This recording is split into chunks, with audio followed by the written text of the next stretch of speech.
Entends-tu la voix du Seigneur, la voix du berger qui parle dans ton cœur? Oui, il est en toi, il règne sur toi. Bonjour, bonjour, shalom à tout le monde, à mon peuple au Gabon, que Dieu vous bénisse. Je vous aime de tout cœur. Un merveilleux peuple, soyez bénis. Ceux de Cameroun, mon Dieu, bonjour. Ceux de la Guinée-Conakry, bonjour à vous. De la Côte d'Ivoire, bonjour. Du Gambie, good morning. Des États-Unis, good morning. Ceux de Canada, bon matin. Que l'Éternel soit avec vous. Ici au Sénégal, quand on se voit le matin, on dit salam alaikum. Et l'autre répond malaikum salam. Que l'Éternel vous bénisse ce matin au nom de Jésus. Quel que soit le lieu que vous êtes en train de me regarder, quelle que soit l'heure, quel que soit le temps, que la grâce de Dieu se multiplie sur vous et sur vos familles au nom de Jésus. Amen. Nous voici dans une nouvelle journée encore. Ah, Dieu est bon. Nous avons couru avec le mois de juin. Il nous reste quelques semaines, je crois, une semaine ou quelques jours pour finir ce mois. Comme je le disais un de ces jours, que nous sommes en train de faire la transition pour rentrer dans le 7e mois. Et c'est cette transition-là qui va nous montrer ce que Dieu va faire en 2025. Que l'Éternel nous bénisse ce matin au nom de Jésus. Ce matin, nous voulons rendre gloire à Dieu d'être comptés encore ce matin parmi les vivants. Seigneur, merci pour cela. Merci pour le souffle de vie. Merci pour nos différentes familles. Merci pour ce que tu fais dans nos vies. Merci pour ta protection divine. Merci pour ta grâce qui te renouvelle tous les jours. Merci, Papa. Les mots même nous manquent pour te rendre toute la gloire. Accepte notre remerciement ce matin dans le nom de Jésus. Le Dieu des dieux, le Seigneur des seigneurs, le Saint des saints, l'alpha et l'oméga soit honoré. Le faiseur des miracles soit exalté. Le Papa, le merveilleux Père que nous avons, comme notre sœur pouvait le chanter, tu es un papa par excellence, le meilleur papa. Nous te bénissons, nous te disons merci. Sois béni de nous avoir encore accordé cette journée, des grandes choses que tu vas accomplir en cette journée. Que ton nom soit béni dans le nom de Jésus. Amen. Saint-Esprit, merci pour ces moments. Ce matin, ce que le Seigneur a mis dans mon cœur, c'est de lire la parole de Dieu. Et avec ces versets, nous allons prier ensemble. Prendre le temps, lire la parole de Dieu est très, très important.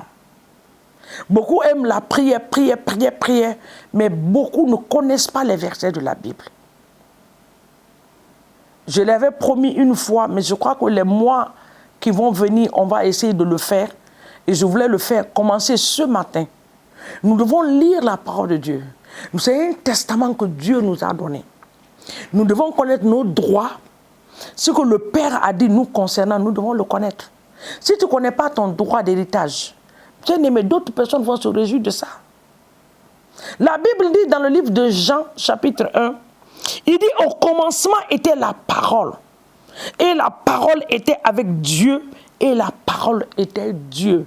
Jean chapitre 1, le verset 1. Au commencement était la parole.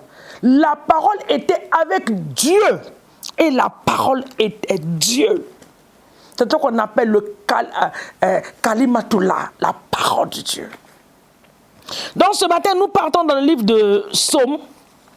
Nos deux passages sont dans le livre de Psaume. Psaume 34. Nous allons lire ce matin le Psaume 34. Et il y a certains versets qui sont là, nous allons prier avec ça. C'est un peu long, mais je m'en vais lire la parole de Dieu. Et vous allez écouter. Psaume 34, le verset 1.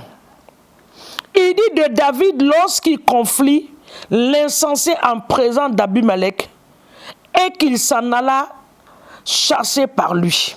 Le verset 2. Je bénirai l'Éternel en tout temps, sa louange sera toujours dans ma bouche.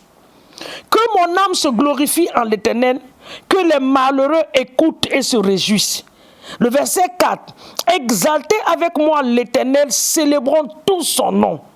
J'ai cherché l'Éternel, il m'a répondu, il m'a délivré de toutes mes frayeurs. Voici la parole pour toi.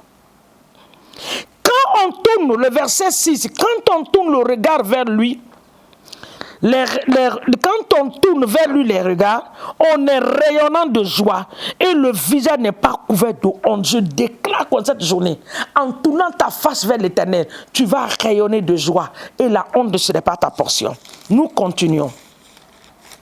Au verset 7, il dit, quand un malheureux crie, nous sommes au psaume 34, l'Éternel entend et il le sauve de toutes ses détresses.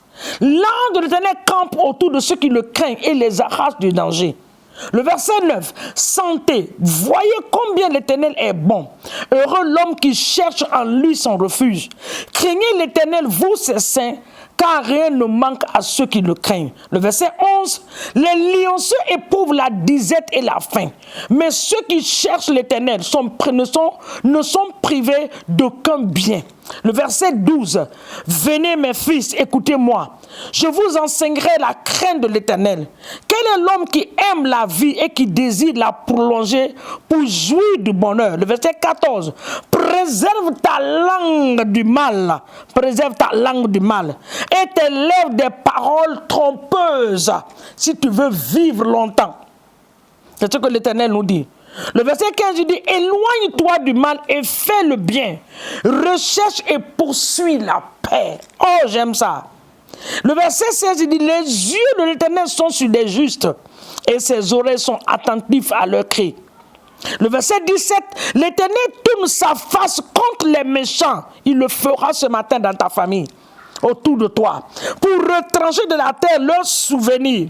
Le verset 18, il dit, quand les justes crient, l'Éternel entend et il les délivre de toute leur détresse.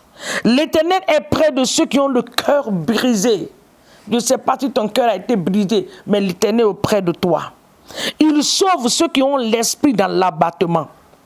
Le verset 20, le malheur atteint souvent le juste, mais l'Éternel l'en délivre toujours. Oh, il garde ses eaux.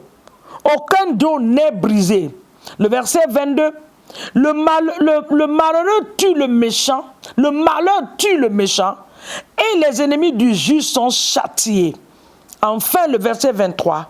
L'Éternel délivre l'âme de ses serviteurs. Et tous ceux qui l'ont pour refuge échappent au châtiment.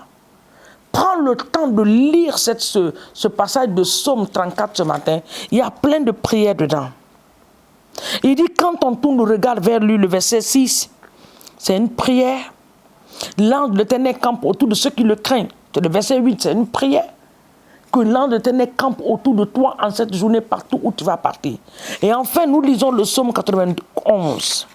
Le psaume 91, j'ai une manière de lire ce passage-là. Je personnalise ça. Il faut le personnaliser. Il dit, celui qui demeure sous l'abri du Très-Haut repose à l'ombre du Tout-Puissant. Je dis à l'Éternel, mon refuge et ma forteresse, mon Dieu en qui je me confie.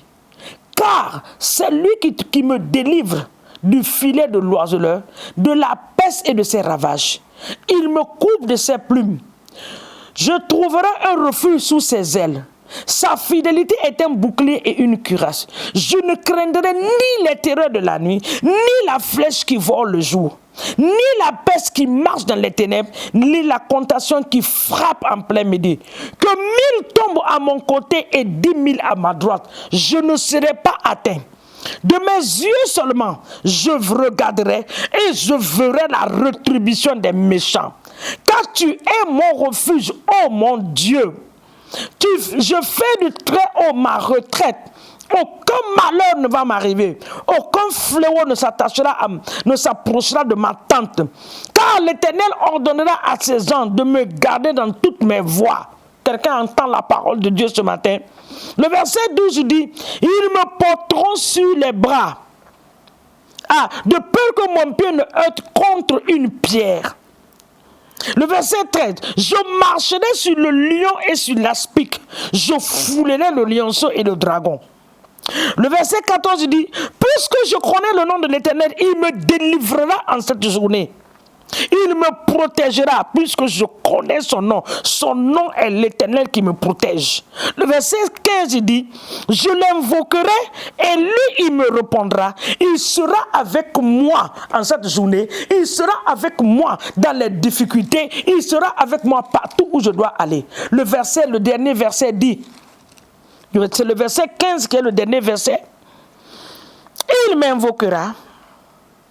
Je lui répondrai. Moi, je dis, je l'invoquerai, il me répondra et il sera avec moi. Il me délivrera, il me glorifiera, il me rassasiera de longs jours et il me fera voir son salut. Que l'Éternel vous bénisse. Lisez ces paroles. En cette journée, l'ange de l'Éternel va camper autour de vous. À l'aller comme au retour. Je déclare que tu es recouvert du sang de Jésus. La protection divine de Dieu est sur toi. Il dit 1000 va tomber à ton côté, 10 000 à ta droite. Cela ne va pas t'atteindre en cette journée. Les flèches qui volent ne t'atteindront pas. Je le déclare dans le nom de Jésus. Lisons la parole de Dieu. Je rappelle encore le livre de Jean, chapitre 1. Le verset 1. Au commencement était la parole. La parole était avec Dieu et la parole était Dieu. Lisons la Bible. Étudions les Écritures. Fouillons les Écritures. Mettons les Écritures dans nos cœurs, dans nos pensées. Que la parole de Dieu résonne en nous dans le nom de Jésus. Soyez bénis en cette journée en allant comme en revenant. Que la grâce de Dieu vous accompagne. Que l'Éternel fasse briller sa face sur vous, qu'en vous accordant le désir de vos cœurs.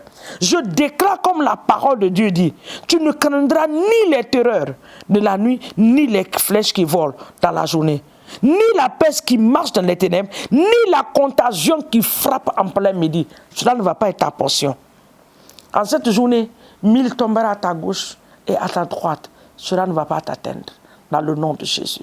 Soyez bénis au nom de Jésus. Amen. Entends-tu la voix du Seigneur, la voix du berger qui parle dans ton cœur? Oui, il est en toi.